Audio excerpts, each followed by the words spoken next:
I shouldn't do that. Then I'll have chocolate in my teeth. Okay. Do I have chocolate in my teeth? No, you're good, but a little on your lips. Okay, so.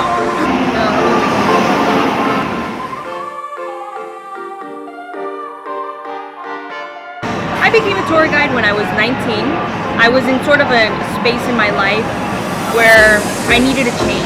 I was working in an office that was really quiet, low-key. It didn't interact with a lot of people. I was in community college, and it's just like lonely. So I thought, I want to work somewhere where I'm outside and I'm talking to people.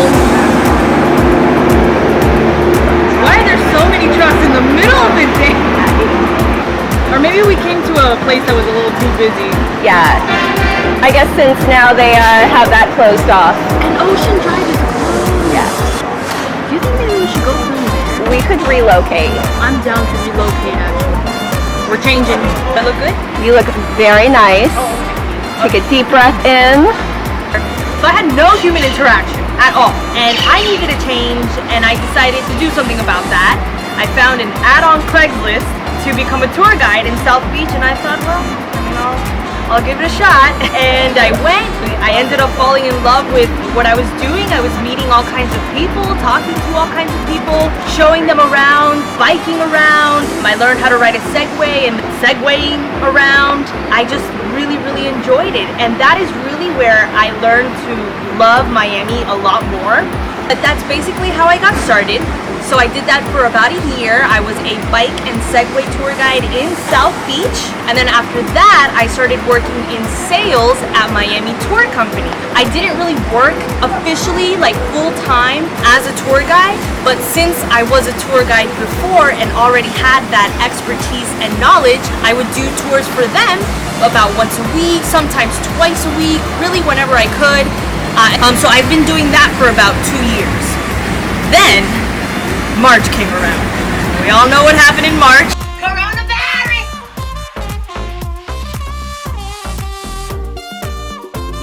So when I first became a tour guide, I was not getting paid very well at all. I was getting paid $9 an hour, and this particular company was charging people $70 per person for the tour, and I would do 3 tours a day, sometimes 10 people on one tour, so they were getting around $700 per tour, and for that tour I would get paid $18 and then tax. So it was just purely for the love and passion that I had for the job that I continued to do it, because I was getting paid nothing, absolutely nothing. Not only did I have to drive from Kendall to Miami Beach, I also had to park here, which was not free for employees. But I mean, I didn't pay anyway. I just became really good friends with the ticket guys, and I was like, hey guys, like please don't give me a ticket. And they were all really nice except one guy.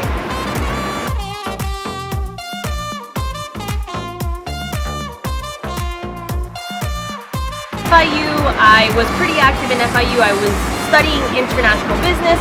I was also in the FIU Sales Society. I was also just involved in a couple different activities. I did a marine tourism course. We went diving in 2 different reefs. One of them was protected by the government and the other one wasn't. So we really got to see the stark difference that government regulation can do for the health of our nature. The one that was not protected by the government, not good at all. So we need to regulate it, and we need the government to be on top of it. So I was also doing that. I also participated in a water policy fly-in that was sponsored by FIU, where I met one of my best friends. We went to Washington, D.C. to discuss with legislators about water policy, literally essentially the problem that we're dealing with right now in the Biscayne Bay. We went to the French embassy, we watched a video on microplastic, and that's all I can think of right now. I also studied abroad in Denmark for 6 months, which was a lot of fun. That one is also an interesting story that I want to expand more on. The way that I got there was not really well thought out. It was very random, and I was just like, yeah, sure, let me just do that. It just so happened to happen. So I'll touch more base on that in another video because it's pretty interesting. stories. And I also studied some hospitality and tourism classes that I loved. I did marine tourism classes, restaurant management and hospitality. So I do have a little bit of formal training in hospitality in tourism. I'm so thankful that I graduated in December because I got the whole commencement and everything, like perfect timing. It really is because I learned the history. I've always loved Miami. I grew up here. I've always loved it.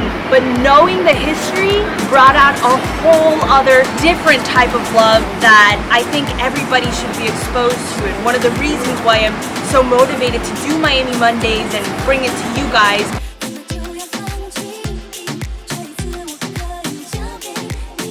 I was furloughed. I had nothing to do. I was sitting at home. I have a lot of passion, so I was rollerblading, biking all the time, doing the things that I love to do. But I thought, what else am I going to do? How else am I going to fill my time? And what knowledge do I already have that I can utilize? So I thought, well, I mean, I've known about Miami. I know Miami and I love it. I already have this tour guide page. I've had this page for about 3 years. So I would post some things sometimes, but didn't really nurture that page at all. So in May, I had the idea to do Miami Mondays, literally on a Sunday afternoon, and I thought, what if I just create mini videos on a different landmark every week to just kind of slowly get people to know more about Miami and Miami's history, and more importantly, the locals. So I want the local people of Miami to really get to know Miami's history. I thought, I really need to do this. I posted a picture right then and there, and I was like, hey guys, I'm starting this series, like follow along and check it out. And then the next day I hopped on my bike, went to Miami City Hall, and just like with my phone, I was like, hey everyone, I am so excited to be starting the Miami Monday series. That's where that started. It was really well received. My friends were like, oh, I love this. I learned so much. I didn't even know that this was there. And I thought, okay, great, I'm gonna continue doing it. And so then I continued to do it every single week, and it's just started to grow. That is how I got started. That is basically my credentials as a tour guide. That is where I am right now. Use my mask. There you go. And then like right here. Versatile. And then just like a little on your neck. Yeah.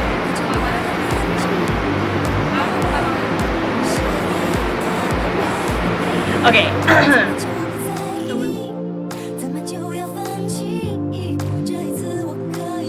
My biggest struggle with now producing the content is just, I mean, it's an overwhelming amount of things to think about for just one person. I get to location and I think I have everything, and then I'll get home and I'm editing and I'm like, oh my god, you've got to be kidding me. If you have been here when I was filming for my Virginia Key episode, that episode took me so many tries because it was when they had first opened up the beach. I decided to go when they first opened it up because I was like, oh my god, yes, finally it's open! Let me go! And I spent an hour doing my hair, I gelled it back, I did a beautiful braid, and then I rollerbladed from Brickell to Virginia Key. So I get to Virginia Key and the police officers were like, sorry, we're closed. And I was like, please, I just spent an hour doing my hair and I rollerbladed from Brickell. Can I just go and really quickly take some shots? And they were like, okay, you know, really quickly. And I was like, okay, thank you. So I rollerbladed to a spot. I took the videos. I got everything done. When I was editing, my hair had this circle on the top. I couldn't believe it. It was just like all that work. So I had to go back.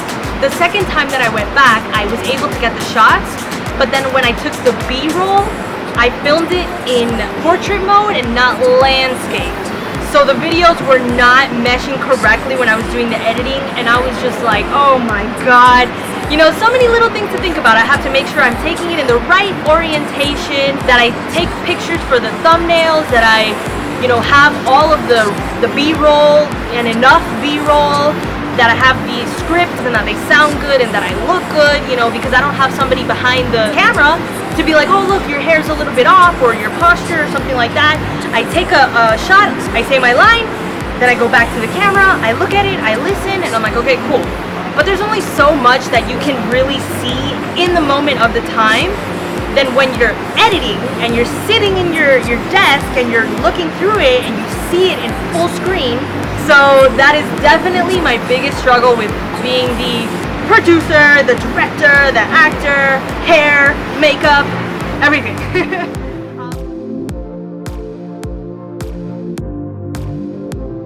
So my whole goal with Miami Mondays is to preserve Miami's history, because I really do believe that if you know and understand the background of a place, you will care for it more, love it more, and I want to nurture that love amongst Miami locals so that we all go out and fervorously protect our environment, we protect our community, we protect our people, and we just really protect our city, because Miami is a very, very special place. It's called the Magic City because it grew from nothing. So if you guys follow along with me on this journey, you will really see how Miami was a swampland of like 3 people who weirdly lived here and turned into this metropolitan, amazing city that it is now, with so much history, so much culture, so much diversity. So I just really want you guys to know that and appreciate that and use that for activism. Was I in Miami during Andrew? So this is also another question that people have. How old am I? So I am 24. I was born in 1996. So no, I was not here during Andrew, thankfully. But I was here during Katrina. I'm from Colombia. I graduated from FIU in International Business. I've been in the tourism industry for the past 3 years, and now I am switching careers, but I am continuing my passion for history and tourism, and I hope that you guys follow along with me.